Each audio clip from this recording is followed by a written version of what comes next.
या मालिकेच्या आजच्या भागात आपण पाहणार आहोत. लीला रडतच तिच्या खोलीमध्ये येते. विक्रांत परत आल्यामुळे ती खूप चिडलेली असते आणि तिला स्वतःचाच राग येत असतो. ती म्हणत असते की ज्या माणसाला मला माझ्या बहिणीच्या आयुष्यापासून दूर ठेवायचं होतं, तोच माणूस आता पुन्हा माझ्या आणि माझ्या बहिणीच्या आयुष्यात आला आहे. मी साधं माझ्या बहिणीचं रक्षणसुद्धा करू शकले नाही. मावशी आई म्हणतीये तेच खरं आहे.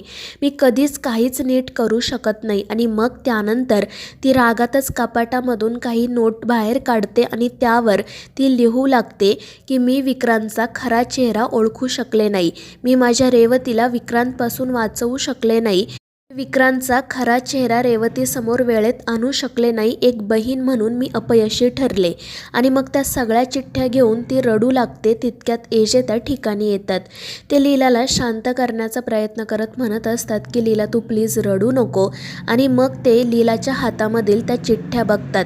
त्या चिठ्ठ्यांवर लीलाने जे काही लिहिलेलं असतं ते बघून त्यांना वाईट वाटतं. ते म्हणत असतात की लीला अगं हे काय आहे सगळं, यात तुझी काही चुकी नाही आहे. पण लीला म्हणत असते की एजे माझी नाही तर दुसऱ्या कोणाची चुकी आहे.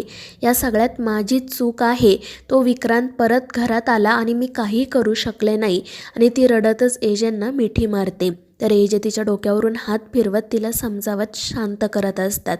ते म्हणत असतात की लीला हे बघ, जे काही घडलंय त्यात तुझी काही चूक नाही आहे. आणि आपण दोघेजण फ्रेंड्स आहोत ना, म्हणजे तुझे प्रॉब्लेम्स हे माझे प्रॉब्लेमसुद्धा आहेत. त्यामुळे या सगळ्यात तू एकटी नाही आहे. मी सुद्धा तुझ्यासोबत आहे हे लक्षात ठेव. आपण लवकरात लवकर यातून काहीतरी मार्ग काढूयात. आणि त्यावर लीलासुद्धा हो म्हणते. तर दुसरीकडे सरू पळतच विराजकडे जाते आणि त्याला सांगते की बेबी मी आज खूप खुश आहे कारण माझा विक्रांत दादा परत आलाय. आता मी त्याला कधीही भेटू शकते. आणि ते ऐकून विराज म्हणतो की सरू हे सगळं ठीक आहे, पण जर मी एक बोललो तर तू ते शांतपणे ऐकून घेशील का? आणि त्यावर सरू म्हणते की हो बोल, काय झालं? आणि त्यावर विराज म्हणतो की हे सगळं आज अशा पद्धतीने करायची खरंच गरज होती का? तर सरू म्हणत असते की नक्की काय बोलतोयस तू? माझा विक्रांत दादा परत आला याचा तुला आनंद झालेला नाहीये का? तर विराज म्हणत असतो की विक्रांत दादा परत आला आहे याचा मला आनंदच झालाय, पण तुला माहिती आहे ना आज बाबांसाठी आणि लीलासाठी किती आनंदाचा दिवस होता. आज त्यांच्या ॲडचं शूट झालं, पण ते घरी आल्यानंतर हे सगळं घडलं. मला खरंच असं वाटतंय की आज हे सगळं घडायला नको होतं. मात्र ते ऐकून सरू खूप चिडते आणि रागातच म्हणते, म्हणजे त्या लीलाचा मूड ऑफ झाला याची तुला जास्त काळजी वाटते का? तर विराज म्हणत असतो की सरू तसं नाही आहे, पण आपण एकत्र कुटुंबात राहतो. आपण प्रत्येक नातं व्यवस्थितपणे समजून घ्यायला हवं ना? पण त्यावर सरू रागातच म्हणते की हे बघ विराज, मला ना काही समजून घ्यायचं नाही आहे. जशी तुझ्यासाठी तुझी माणसं महत्त्वाची आहेत ना, तसाच माझ्यासाठी माझा दादा महत्त्वाचा आहे. आणि एजेंनी किंवा लीलाने त्याला माफ करो किंवा न करो, तो या घरात येणारच. आणि सरूचं ते बोलणं ऐकून विराज मग काहीच बोलत नाही. तर दुसरीकडे आजींनी तवा तापायला ठेवलेला असतो. तितक्यात दुर्गा त्या ठिकाणी येत विचारते की आजी काय झालं, नक्की काय करायचं आहे तुम्हाला? आणि त्यावर आजी म्हणतात की मला माझ्या अभिरामची आणि लीलाची दृष्ट काढायची आहे. आत्ता कुठे त्या दोघांचं नातं फुलायला लागलं आहे, पण बघतेस ना गेल्या काही दिवसांपासून घरात काय काय घडतंय. त्या दोघांच्या नात्याला कोणाचीही नजर लागू नये असंच मला वाटतं. आणि आजींचं ते बोलणं ऐकून दुर्गा चिडते. तर दुसरीकडे तो विक्रांत किशोरला जाऊन भेटतो. किशोर त्याला विचारत असतो की काय झालं, काय अपडेट आहे? आणि त्यावर विक्रांत हसतच सांगतो की तुमचं काम झालंच असं समजा. आज मी जहागीरदारांच्या घरात जाऊन त्या एजंटच्या आणि लीलाच्या नाकावर टिचून तिथे चहा पिऊन आलो. आता तुम्ही काळजी करू नका, तुम्हाला जे हवं ते काम लवकरच पूर्ण होईल. आणि ते ऐकून किशोर खुश होतो, पण तो विक्रांतला सांगतो की एक गोष्ट लक्षात ठेव, जर माझं काम पूर्ण झालं नाही तर गाठ माझ्याशी आहे. मी काय करेल तुला व्यवस्थित माहिती आहे. आणि त्यावर विक्रांत म्हणतो की तशी वेळ येणारच नाही. आता त्या जहागीरदारांना कळेल विक्रांत काय चीज आहे ते. आणि जेव्हा मी त्या रेवतीच्या समोर गेलो तेव्हा ती सुद्धा खूपच घाबरली. आता लवकरच त्या रेवतीचं आणि यशचं नातंसुद्धा तुटेल, तुम्ही काळजी करू नका. आणि ते ऐकून किशोर खुश होतो. तर दुसरीकडे लीलाचे बाबा खूप काळजीत असतात. तितक्यात कालिंदी त्या ठिकाणी येते. ती त्यांना विचारत असते की काय झालं, पण ते काही बोलत नाही. त्यामुळे कालिंदीच्या लक्षात येतं की कदाचित त्यांना रेवतीची काळजी वाटत असावी.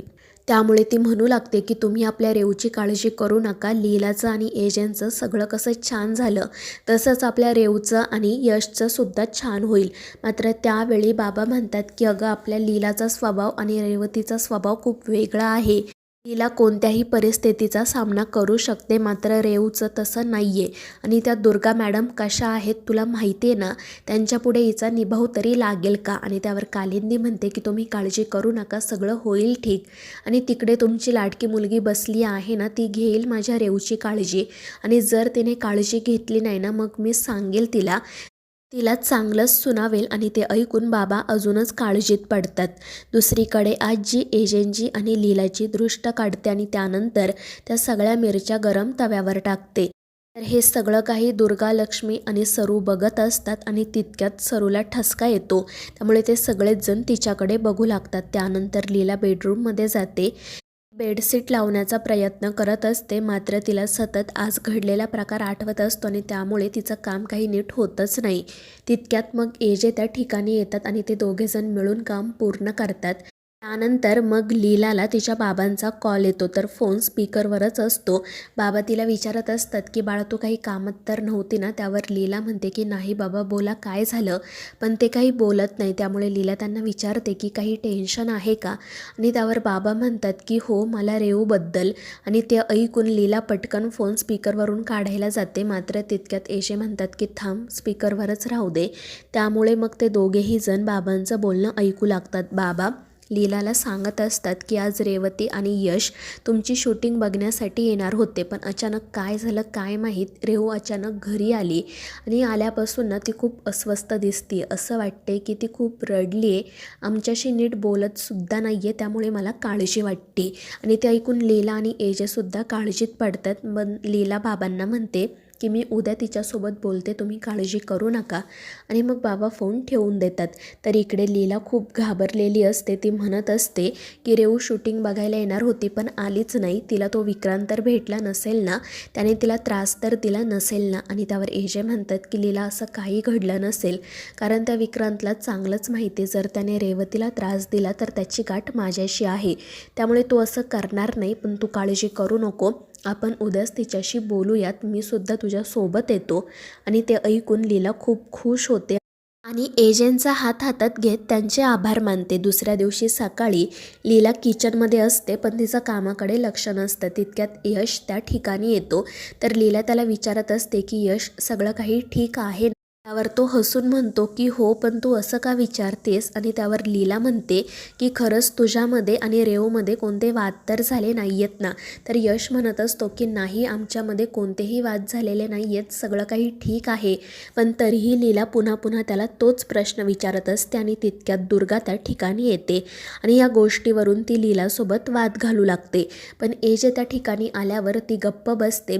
आणि मग एजे लीलाला सांगतात की चल आपल्याला उशीर होत आहे. त्यामुळे लीला पटकन एजंटसोबत बाहेर जाण्यासाठी निघते. पण दुर्गा म्हणते की एजे तुम्ही आत्ता कुठे चालला आहात, तुमची आज इन्व्हेस्टरसोबत मीटिंग आहे आणि विश्वाने सुद्धा ती शेड्यूल केली आहे. मात्र त्यावर एजे म्हणतात की हे सगळं होत राहील, आधी फॅमिली. आणि ते लीलासोबत बाहेर पडतात आणि त्यामुळे दुर्गा चिडते. तर मित्रांनो, या मालिकेच्या पुढील भागांमध्ये आपण पाहणार आहोत लीलासोबत थोडा वेळ घालवता यावा म्हणून एजे ऑफिसमधून लवकर घरी येतात आणि ही गोष्ट तीनही सुनांना अजिबात आवडत नाही. आणि मग त्यानंतर लक्ष्मी असं म्हणते की या घरामध्ये आम्हाला तर आमच्या चुकीसाठी शिक्षा मिळते, मात्र लीलाईंची प्रत्येक चूक माफ केली जाते. आमच्यासोबत पार्शलिटी होते आणि त्यामुळे लीलाच्या चुकीसाठी तिलासुद्धा एजे शिक्षा द्यायचं ठरवतात. आणि ते लीलाला शिक्षा म्हणून तिला त्यांच्या आवडीची एक डिश बनवायला सांगतात. त्यामुळे लीला खुश होते. तर मित्रांनो, या मालिकेच्या पुढील भागांच्या अपडेटसाठी आपल्या चॅनेलला सबस्क्राईब करा.